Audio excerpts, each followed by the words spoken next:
자, 1-3단원에 이제 근로자의 권리와 노동권 침해 및 구제 이렇게 해서 3단원을 배울 건데 인권의 마지막 단원이고 사회적 약자의 대표적인 예시가 되고 있는 우리 근로자들의 권리와 그리고 이 근로자들의 노동권이 헌법에 규정이 되어 있는데 이게 이제 침해 당했을 때 어떻게 구제를 받는지에 대한 파트가 되겠습니다. 하나씩 보도록 할게요. 자, 첫 번째, 헌법에 보장된 근로자의 권리는 어떤 것들이 있을까라고 되어 있는데, 자, 일단 첫 번째 근로자가 어떤 건지를 알아야 되겠죠? 근로자는 사용자, 쉽게 말하면 사장님이라고 생각하면 돼. 사용자에게 노동을 제공하고 그 대가인 뭘 받는 사람들? 임금을 받는 사람들이 되겠습니다. 자, 임금은 월급이라고 생각하면 돼. 사용자한테 어느 정도의 노동을 제공하고 그 대가를 받는 사람들은 전부 다 근로자를 할 수 있겠죠. 모든 사람이라는 게 포인트야. 모든 사람이라는 게. 선생님도 월급을 받고 있으니까 근로자에 속하고, 회사나 공장 또는 공무원, 일정 기간 일하는 사람, 우리가 이제 단기 알바 이런 거 있죠. 아르바이트생들도 전부 다 뭐에 속할 수 있다? 근로자에 속할 수 있다는 개념을 잘 기억하시면 돼요. 이 근로자에 해당하는 사람들은 무궁무진하게 많겠죠. 월급만 받으면 돼. 사용자는 월급을 주는 사람이라고 생각하면 되겠죠. 쉽게 말하면 모든 업종의 사장님이라고 생각하면 돼. 다시 사용자와 근로자를 잘 구분하시면 되겠습니다. 자, 이 근로자의 권리라고 해서 근로의 권리가 나와 있는데, 우리는 일할 의사와 일할 능력을 가진 사람이 일할 기회와 인간다운 생활을 보장을 요구할 수 있는 권리를 보고 근로의 권리라고 불러요. 자, 인간다운 생활의 보장이라고 되어 있으니까 이거는 우리가 배웠던 기본권 중에 무슨 권에 속할 수 있다? 사회권에 속할 수 있다는 걸 잘 기억을 해주고, 그리고 반드시 일할 의사가 있는 사람이어야 돼요. 일하고 싶은데 일을 못하는 사람들은 근로의 권리를 누리지 못하는 거지만, 애초에 나는 일을 할 생각이 없어요 라고 하면 이 사람은 근로권이 없다고 보시는 게 맞는 거죠. 근로의 권리를 포기한 거라고 생각하는 게 맞는 거지. 자, 보장은 우리 헌법에서 뭘 하고 있다? 이 근로자들의 권리를 보장해주고 있다는 걸 기억해줘야 되겠고, 근로자의 권리와 이익 향상을 위해서 근로의 권리를 보장하고 근로 조건을 이제 수준을 법률로 뭐 하고 있다? 보장하고 있다. 근로 조건의 수준을 법으로 보장하고 있다 되어 있는데, 우리가 대표적으로 이제 보이는 게 이건 근로기준법이 되겠죠. 근로기준법. 이 근로의 가장 중요한 거는 받는 월급이나 일할 시간이 되겠죠. 그런 것들을 법률로 정하고 있는데, 그런 것들은 우리가 통상 근로기준법으로 보고 있습니다. 자, 근로자의 권리를 규정한 우리나라의 헌법 조항이라고 되어 있는데, 자, 첫 번째를 보시면 모든 국민은 근로의 권리를 가진다라고 되어 있고, 두 번째를 보시면 근로자는 근로 조건의 향상을 위해서 자주적인 단결권, 단체 교섭권, 단체 행동권, 이렇게 세 가지가 나와 있는데, 이 세 가지를 보고 노동 3권이라고 불러. 노동 3권. 이 노동 3권은 뒤에 가서 조금 더 자세하게 보겠습니다. 근로의 권리, 노동 3권 이렇게 정리를 하고 있고, 참고로 우리 근로라는 것은 우리 국민이 가지는 권리이죠. 네. 권리이면서 우리 국민이 가지는 의무도 있거든요. 그래서 그 의무이기도 합니다. 자, 국민이 가지는 권리이면서 의무이기도 하다 내용을 또 한번 머릿속에 기억해 두시기 바랍니다. 자, 두 번째 파트로 가면 이제 아까 전에 앞에서 적었던 노동 3권에 대해서 한번 보도록 할게요. 이제 근로자의 권리 대표적으로 노동 3권이라서 3개 정도로 우리가 알아볼 수 있겠죠. 자, 첫 번째는 단결권이에요. 자, 단결권은 뭐의 줄임말이냐면 단체를 결성할 권리라고 생각하시면 돼요.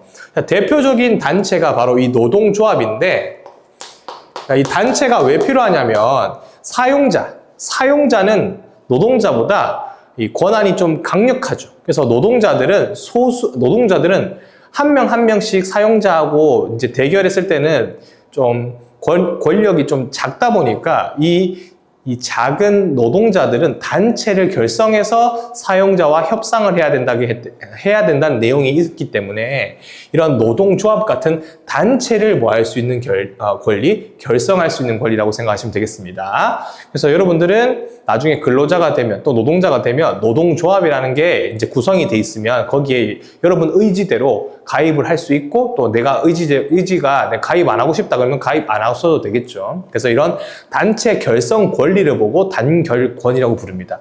자, 그럼 이런 노동조합이라는 단체가 결성되면 어떤 활동을 하는가? 근로 조건을 좀 좋게 하기 위해서 사용자랑 협상을 해야 되겠죠. 그래서 여기 보시면 근로 조건에 관해서 사용자와 뭐 할 수 있는 권리가 있다? 협상할 수 있는 권리가 있다. 이런 거죠. 우리 운동 선수들도 보면 그 연봉 협상 이런 걸 하잖아요. 이런 노동조합도 그런 연봉 협상이나 근로 시간이나 이런 것들을 사용자와 협상할 수 있는데 그런 걸 보고 단체 교섭이라고 부릅니다. 교섭이란 단어 자체가 그 협상이란 뜻이라고 생각하시면 되겠죠.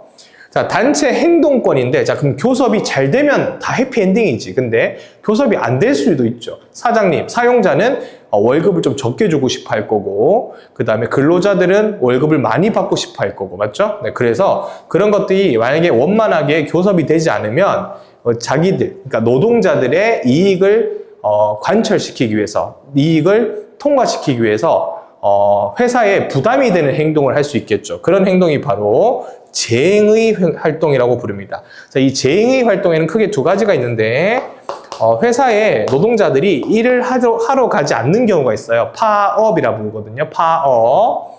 자, 그 다음에 출근을 하는데 일을 완벽하게 하지 않고 두루뭉술하게 하는 걸 보고 태업이라고 불러. 자, 이렇게 하게 되면 사장님 입장에서는 회사가 공장이 잘 안 돌아가니까 회사에 위기가 오겠죠. 이렇게 단체적인 활동을 보여주는 게 쟁의고 이 쟁의를 통해서 노동자들은 자기들의 권리를 보장받기를 원하겠죠. 그래서 이런 투쟁을 할 수 있는 권리가 단체 행동권이 되겠습니다. 그렇죠? 자, 노동 3권에는 이렇게 단결권, 단체 교섭권, 단체 행동권의 세 가지가 있다라고 정리하면 되겠고, 자, 이 노동 3권의 보장은 당연히 헌법에 보장이 되어 있습니다. 그래서 보시면 우리 헌법은 근로자의 근로조건 향상과 인간다운 생활의 확보를 위해서 노동 3권을 보장하고 있다. 이렇게 생각하면 되겠죠? 어디에 보장되고 있다? 헌법에 보장되어 있다. 요거를 잘 기억해 두시면 되겠습니다. 자, 그러면 노동권이 이렇게 헌법에 보장되어 있는데 살아가면서 노동자들이 노동권을 침해당하는 경우가 종종 있어요. 이런 것들이 어떤 사례가 있는지 보도록 합시다. 자, 첫 번째는 임금 체불, 임금을 지연해서 주는 거야. 늦게. 체불은 늦게 주는 거. 또는 안 주는 거죠. 자, 두 번째는 최저임금, 우리가 뭐 시급이라 불리는 최저임금을 지키지 않는 경우가 가장 대표적인 사례가 되겠습니다. 월급을 제때 모두 주지 않고 최저임금 미만으로 준다라고 되어 있죠. 현재 기준이 9,860원이거든요, 시급이. 그래서 1시간에 9,860원 이상은 반드시 줘야 되는데 자기가 받지 못했다. 그러면 이제 법을 어긴 거니까 사용자를 고발할 수도 있겠죠. 자, 두 번째. 근로자들은 사용자와 항상 근로계약서를 작성해야 돼요. 반드시 근로계약서를 문서로 작성해야 되거든요. 문서. 근데 뭐 사장님하고 친하다고 그냥 오늘 뭐 내일 일할 거지? 뭐 그렇게 해서 구두로 하면 안 되고 문서로 반드시 근로계약서를 뭐 해야 된다? 작성해야 된다. 근데 그 작성하지 않는 것 자체가 법을 어긴 거예요. 알았죠? 자, 그 다음에 근로조건 위반, 근로시간 위반, 휴식시간 위반 이렇게 돼 있는데 이 근로조건에서 시간과 그 다음에 휴식시간은 어떻게 되는지 자세하게 다음 파트에서 한번 보도록 하겠습니다. 자, 근로시간을 보시면 근로시간은 지금 현재 법상 원칙적으로 휴식시간을 제외, 자, 요거 포인트. 휴식시간은 제외하고 오로지 하루에 일을 하는 시간은 1일 8시간으로 규정이 돼 있어요. 자, 1일 8시간. 근데 우리가 주 5일이니까 곱하기 5를 하면 일주일에는 몇 시간이다? 40시간이다 되는데 요거를 뭐 할 수 없다? 초과할 수 없다라고 적혀 있죠. 초과할 수 없어요. 근데 원칙적으로 회사나 공장이라는 게 일주일에 40시간만 가지고 다 일을 처리할 수 있으면 좋겠지만 40시간 이상의 노동이 필요할 경우가 있습니다. 통상 이제 뭐 바쁜 일이 있을 때 그런 경우는 초과 근무가 가능해요. 일주일에 52시간까지 초과 근무가 가능한데 초과 근무를 하게 되면 평소에 임금의 50%를 가산해서 줘야 됩니다. 뭐 그런 내용도 있고요. 휴식 시간을 볼까요? 원칙적으로 근로시간이 4시간이면 30분. 4시간이면 30분. 8시간이면 1시간 이상의 무슨 시간을 줘야 된다? 휴식 시간을 줘야 된다. 일을 8시간 하면 1시간은 쉬는 시간을 줘야 돼요. 내가 만약에 회사에 선생님 학원에 9시간 머물렀다. 그러면 그 중에 1시간은 뭘 해줘야 되는 거야? 휴무 시간으로 줘야 되는 거야. 순전히 일을 하는 시간은 몇 시간 돼야 된다? 8시간이 돼야 되고 8시간을 일을 하면 1시간은 쉬는 시간을 줘야 된다. 그게 뭐 30분씩 나눠서 쉬든 1시간을 몰아서 쉬든 관계가 없겠죠. 통상 점심시간으로 많이 이용을 하죠. 자, 그 다음에 해고입니다. 자, 원칙적으로 사용자가 근로자를 뭐 하려면, 자르려면, 해고하려면 적어도 30일 전에 알려줘야 됩니다. 30일 전에 문서로 반드시 알려줘야 돼요. 문서로. 정당한 이유 없이 근로자를 해고할 수는 없죠. 이 근로자를 해고할 수 없는데 법적으로 해고하기 힘든 대상자는 정규직 근무자예요. 그래서 정규직 근무자가 되기 위해서 많은 노력을 하고 있죠. 지금 시대에서는.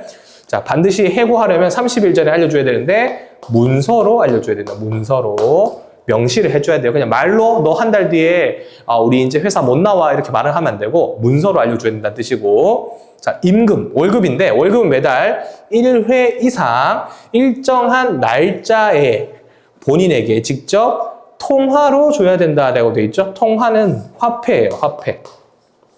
그러니까 돈으로 줘야 되는데 뭐 쌀로 줄게 이러면 안 된다는 거지. 맞지? 그리고 반드시 일정한 날짜입니다. 그래서 우리는 뭐 우리 학원 같은 경우는 선생님은 매달 21일 날 월급을 받거든요. 이렇게 정해져 있어요. 법적으로. 그래서 그 법을 지키지 않는 경우는 이제 근로 조건을 위반한 거다라고 생각하시면 되겠죠. 자, 이런 것들이 전부 다 근로기준법에 명시가 되어 있습니다.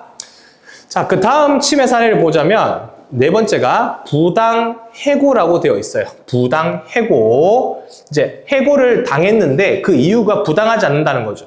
내가 다음 주에 결혼해서 신혼여행을 일주일 동안 다녀온다. 근데 신혼여행 일주일 동안 다녀올 바에는 회사에서 그만둬라라고 해서 이렇게 그만두게 했으면 그게 대표적인 부당해고가 되겠습니다. 결혼, 출산 등을 이유로 퇴직을 뭐 하는 경우, 강요하는 경우가 대표적인 부당해고가 되겠죠. 자, 그 다음 부당노동행위는 뭐냐면 노동조합이라는 게 있었죠. 우리 단결권 기억나시죠? 노동조합의 결성 및 가입을 뭐하는 행위다. 방해하는 행위. 당연히 누가 방해를 하는 걸까요? 사용자가 방해하는 행위가 되겠죠. 너 지금 우리 회사에 처음으로 취직하는데 노동조합에 가입하지 않는다고 하는 이 문서에 사인을 하면 월급을 조금 더 줄게. 이런 식으로 노동조합의 결성을 반대하는 활동을 보고 부당노동행위라고 불러요. 정당한 이유 없이 단체 교섭을 거부하는 활동도 부당노동행위라고 부릅니다. 자, 이 말뜻이 조금 애매할 수 있거든요. 노동행위가 부당하다 이 뜻이 아니고 부당노동행위는 사용자가 근로자 또는 노동조합의 활동을 부당하게 뭐하는 행위다? 방해하는 행위라는 걸 꼭 기억하세요. 부당노동행위는 사용자가 주체예요. 알았죠? 사용자가 나쁜 행동을 하는 거라고 생각하시면 되겠습니다. 자, 이렇게 침해당하는 사례가 여러 가지가 있을 수 있거든요. 이럴 때 어떻게 구제를 받아야 되는지도 우리가 봐야 되겠죠. 자, 구제받는 방법 보겠습니다. 자, 첫 번째. 월급을 받지 못했을 경우 첫 번째, 고용노동부에 신고를 하는 경우가 있습니다. 고용노동부에 월급 받지 못했다고 신고를 하게 되면 이 고용노동부에서 해당 사용자한테 연락을 하겠죠. 그래서 월급을 반드시 줘라 이런 식으로 이야기가 되고, 이것마저 빨리빨리 해당 안 되고 사용자가 월급을 주지 않으면 결국은 법원에 소송을 걸 수밖에 없겠죠. 자, 두 번째, 부당해고 및 부당노동행위를 당했을 때는 노동 3건이 침해당했죠. 이때는 마찬가지로 노동위원회라는 곳에 구제를 요청할 수 있습니다. 노동위원회에 구제를 요청할 수 있고, 이 노동위원회에 구제 요청하는 방안도 뒷장에서 한번 보도록 할게요. 만약에 노동위원회에서 결정을 했는데 이것을 불복할 경우, 누가 불복하겠죠? 사용자가 불복할 경우겠죠. 그런 경우는 해당 노동자와 사용자 대상으로 해서 법원에 소를 제기해서 법원의 재판을 시작할 수가 있겠습니다. 근데 이거 두 개가 없는 경우가 제일 낫겠죠. 그래서 원만한 노사 관계가 형성되어서 사용자는 노동권을 좀 지켜주고 또 노동자는 사용자의 또 처지를 또 이해해주고 하면서 결국은 대화, 협상, 입장 조율을 해서 해결하는 게 가장 좋겠죠. 만약에 이게 해결이 안 되면 결국은 파업 같은 걸 해야 되고, 파업을 하면 노동자도 손해고 사용자도 손해예요. 맞죠? 그래서 서로 입장을 좀 생각해서 양보하는 미덕이 필요하다. 이런 내용이 되도록 하겠습니다. 자, 그러면 이 노동위원회에 이제 구제를 요청하는 순서를 좀 공부해 볼게요. 자, 첫 번째, 피해 당사자가 피해가 발생했어. 부당 해고를 당하거나 부당 노동 행위를 당했겠죠. 그러면 3개월 이내에 뭘 신청합니다. 구제를 신청하는데 바로 노동위원회에 신청하면 되는데 첫 번째 거쳐야 되는 곳이 지방노동위원회예요. 지방노동위원회에다가 구제를 요청해서 지방에서 해결하면 좋겠지만 지방에서 해결이 안 되고 사용자가 불복을 하게 되면 재심을 요청하겠죠. 재심을 요청해서 이번에는 서울에 있는 중앙노동위원회로 이 안건이 올라가게 됩니다. 자, 이 안건이 만약에 통과가 안 되면 또 불복을 하게 되면 결국은 어디로 갈 수밖에 없다. 법원으로 갈 수밖에 없다. 그럼 법원에서 하는 행정소송이 제기가 되는 거죠. 이 행정소송은 행정재판이 되겠죠. 행정재판. 그래서 이제 이런 것들 행정법원에서 처리가 되게 되는 내용이 되겠습니다. 이런 식으로 부당해고를 당했을 때 구제 절차, 부당노동행위를 당했을 때 구제 절차는 이런 식으로 3개월 이내에 지방노동위원회에 먼저 신청을 해야 된다는 걸 잘 기억을 해두시면 되겠죠. 자, 그 다음 자료 2번을 볼까요? 자료 2번에 많은 자동차 회사들이 단체 교섭의 결렬로 어려움을 겪는 가운데 세모 회사는 노사단체 협약의 합의안이 통과되었다. 합의안이 통과되었다. 여러 가지 이제 노동조합과 업종이 있지만 자동차는 제조업이기 때문에 노동자의 노동력이 필수로 필요하거든요. 근데 이 단체가 협상이 안 되면 파업을 해버리면 자동차가 생산이 안 돼. 그럼 바로 직격탄으로 피해가 오겠죠. 사용자들한테. 자, 이로써 자동차 회사는 7년 연속으로 뭘 이끌어냈다? 단체 교섭을 이끌어내었다. 그러면 이제 노사가 잘 대화가 된다는 뜻이 되겠죠. 노사 간에 20차례 협상을 이제 거쳐서 도출했다는데 큰 의의가 있고, 노동조합과 사용자는 기타 근무 문제에 관해서도 계속 협의해 나갈 것이다. 자, 해결을 이제 어떻게 하는 게 제일 중요하다. 합의하고 협상을 하는 것이 제일 중요하다. 사용자도 양보하고 노동자도 양보하고 하면 제일 깔끔하게 해결이 되겠죠. 자, 그럼 우리 교과서에 있는 예시를 한번 보도록 할 건데요. 노동권에 침해된 사례를 찾아보기라고 되어 있습니다. 자, 김 씨는 매일 근로시간 동안 열심히 일을 했다. 착한 친구군요. 자, 그런데 월급날이 되자 사장님이 돈이 없다며 먹튀를 시전했다. 월급을 반만 주었다. 완전 침해된 사례가 되겠죠. 맞죠? 임금체불이 되겠습니다. 임금체불.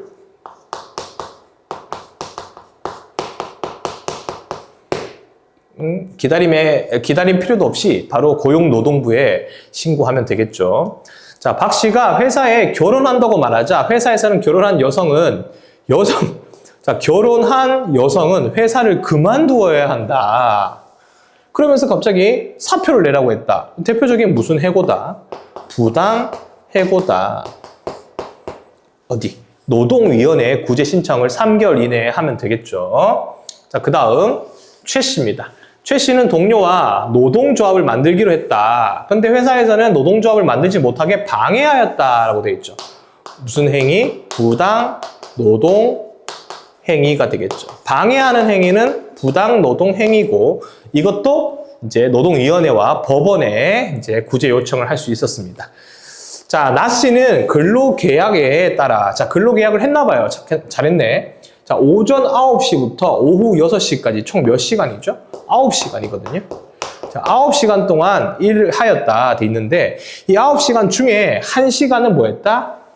쉬었다라고 돼 있죠. 그래서 휴식 시간 몇 시간이 인정된 거죠? 1시간이 인정된 겁니다. 자, 이거는 노동권을 침해한 사례로 볼 수가 없겠죠. 그래서 첫 번째, 두 번째, 세 번째 사례는 노동권을 침해한 거지만 네 번째 이 사례는 노동권이 잘 지켜진 사례라고 생각하시면 되겠습니다.